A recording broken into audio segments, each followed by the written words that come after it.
Good morning, this is Deacon John. It's time for the Blue Water Vicarious Schools video of the day.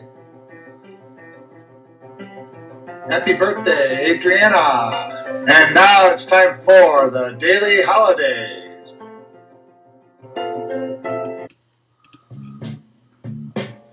And for our daily holidays, we have National Cupcake Day, Medical Assistance Recognition Day, and Hagfish Day. What's a hagfish? Well, stay tuned. At the bottom of the ocean dwells a bizarre-looking creature. A fish so ancient it has remained unchanged for 300 million years. This is the hagfish. Its velvet-smooth skin lacks scales and slithers along the ocean floor. It has a skull, but no spine. Tiny holes run along the sides of its wriggling body, some for breathing and some for sliming. But its most bizarre feature is its mouth. Like something out of an alien movie.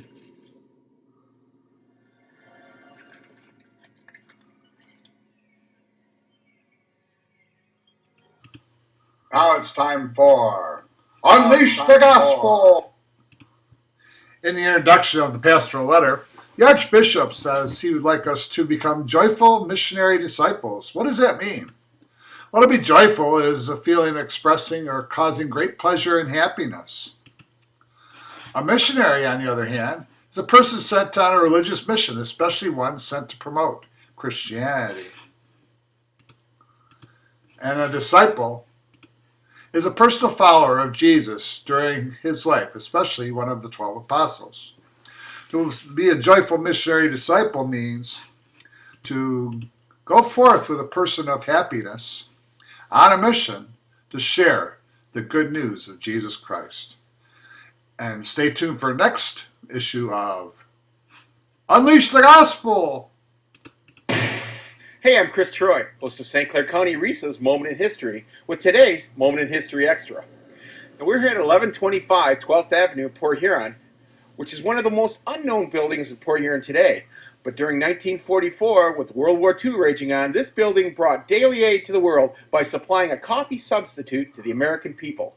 With coffee in short supply during the war, Port Huron became known as the chicory capital of the United States. The E.B. Mueller Company, in association with McMorran Holdings, produced a caffeine-free coffee substitute made of roasted chicory roots. This process allowed coffee drinkers to still have their cup of java in the morning. Chicory plants from as far away as Bay City were shipped to Port Huron for processing. In fact, the large amount of chicory weed found along the Port Huron roadsides today is a direct route to the chicory manufacturing days.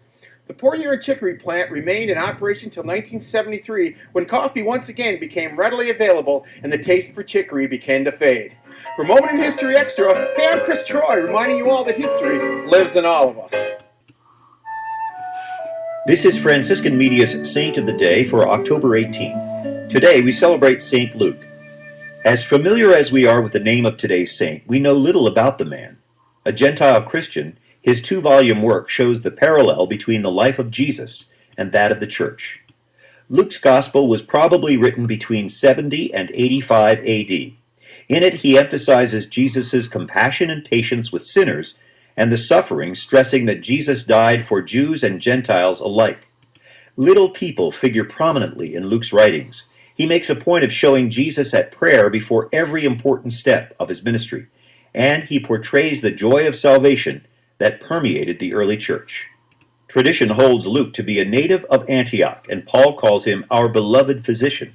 He appears in Acts of the Apostles during Paul's second journey to Philippi, accompanies Paul to Jerusalem, and remains near him when he is imprisoned in Caesarea. During those years, he had time to seek information and interview persons who had known Jesus. His writings reveal an expertise in classical Greek style along with knowledge of Jewish sources. Mentioned in St. Paul's letters to the Colossians, Philemon, and Timothy, Luke died probably around the year 84. There's more about the saint. Our verse today is from Psalm 91. Those who love me I will deliver. I will protect those who know my name. When they call to me, I will answer them. I will be with them in trouble. I will rescue them and honor them. And Bible trivia, who is Jonathan's best friend was yesterday's question. The answer is David. Today's question, what is the real meaning of the word gospel? And joke of the day, where do polar bears vote? It's at the North Pole. Everybody have a great day.